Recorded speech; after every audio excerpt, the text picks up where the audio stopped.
এরকম ভাই দর্শক আপনারা দেখতে পাচ্ছেন যে এই বাঁশের কঞ্চি থেকে যে চাল সৃষ্টি হয় আজকে এই যেমন আমাদের মুন্সিগঞ্জ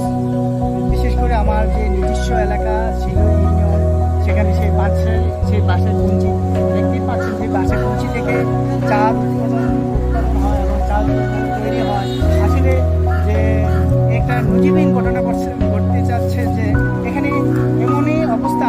আপনি যে বাসটা দেখতে পাচ্ছেন সেই বাসের আশেপাশে বিভিন্ন জোড়া থেকে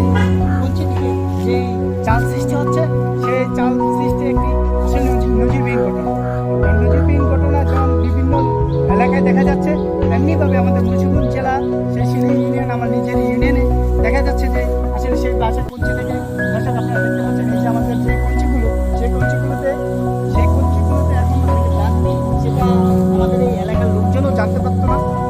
যদি জানতো তাহলে তারা সেই উৎপাদন করতে পারতো, কিন্তু দেখা গেছে কি সেটা এখন ড্যামেজ হয়ে গেছে। আসলে দর্শক এটা যে একটা ইতিহাস সৃষ্টি করছে যে দেশের পাশাপাশি যে নতুন নজিরবিহীন ঘটনা যে এই বাঁশের কঞ্চি থেকে চাল সৃষ্টি যে কতটা খুবই দুর্লভ যে মানুষ দেখছে যে আসলে একটা নজিরবিহীন ঘটনা ঘটছে যে এই যে বাঁশের কঞ্চি সে বাঁশের কঞ্চি থেকে ধান উৎপাদন করা হচ্ছে। আসলে মানুষ সেই আদি যুগের আমল থেকেই যেমন আদি যুগের আমলে অনেক কষ্ট করে চলতে হতো, একবেলা তিন বেলা না খেয়ে একবেলা খেয়ে থাকতো। দর্শক আপনারা দেখতে পাচ্ছেন যে আজকে যে এই বাঁশের কঞ্চি সে বাঁশের কঞ্চি থেকে